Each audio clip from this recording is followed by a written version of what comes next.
So audio ng ating TV napunta na sa ating B8 na doon sa mga viewers natin na gumagamit ng TV, lalong-lalo na ang kanilang TV ay mayroong Bluetooth. So napakadali lang na connection yan, lalo pag ang ating amplifier na ginagamit or Bluetooth speaker or katulad nito, itong ating B8 din, madali lang natin i-connect sa ating TV. So may mga time mga idol na ang TV natin ay naglulos lalo pag naka Bluetooth connection. Minsan napuputol yung music dahil sa Bluetooth connection. So kung ang TV nyo mga idol ay mayroong 3.5 output or headset output, mas madali natin gawan ng connection yan mga idol papunta sa ating amplifier or sa ating Bluetooth speaker para magamit natin sa pang video okay through YouTube man ang ating TV. So itong sign mga idol ang 3.5 earphone. Ito yung pinaka-output niya na 3.5. So ito yung mga idol ang 3.5 BBPL na gagamitin natin. Ayan.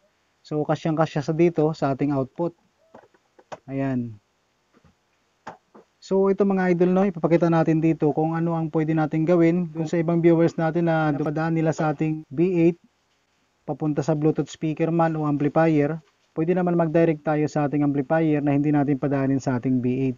So ito lang mga idol ang gagamitin natin na cord or jack sa ating setup na may ganitong output yung ating TV.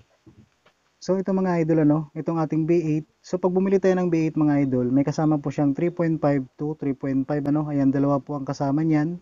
Ang ating gagawin mga idol, pag pinadaan natin sa ating B8, mag-output lang tayo dito sa ating TV. Itong isang 3.5 lang ang gagamitin natin dito. Ayan, 3.5 to 3.5. So mag-output tayo dito sa ating TV earphone, output 3.5. So ayan. At saka yung dulo nito mga idol, dito lang natin siya i-input sa accompany. Ayan. Accompany ng ating B8.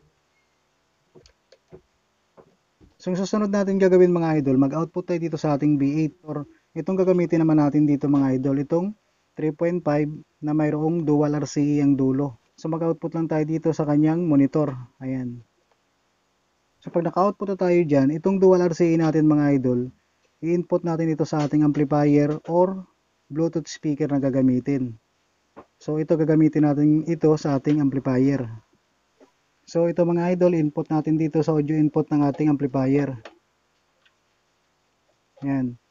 Mayroon na tayong connection dyan na pag gumana na yung ating TV, yung audio mapupunta na rito sa ating amplifier, dumaan dito sa ating B8. So kung hindi man natin gagamitan ng B8 mga idol, ito lang gagamitin natin na cord. Itong 3.5 na in-output natin dito sa ating B8 at ito na yung i-output natin doon sa 3.5 ng ating TV.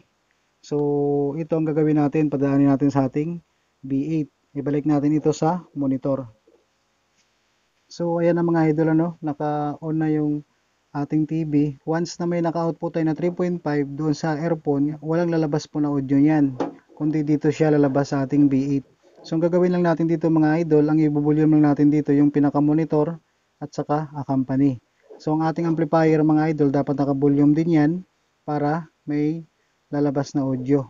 So ito, i-volume muna natin yung monitor, tapos yung accompany.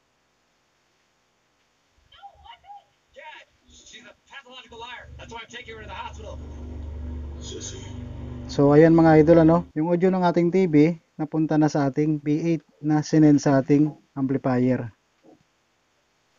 So pag ginamit naman natin sa pang video okay mga idol, pwede naman tayo dito mag-mic input sa ating B8, pwede dito mag-mic input sa ating amplifier. So mamili na lang kayo kung ano mas magandang output ng mic sa dalawa nating connection na to.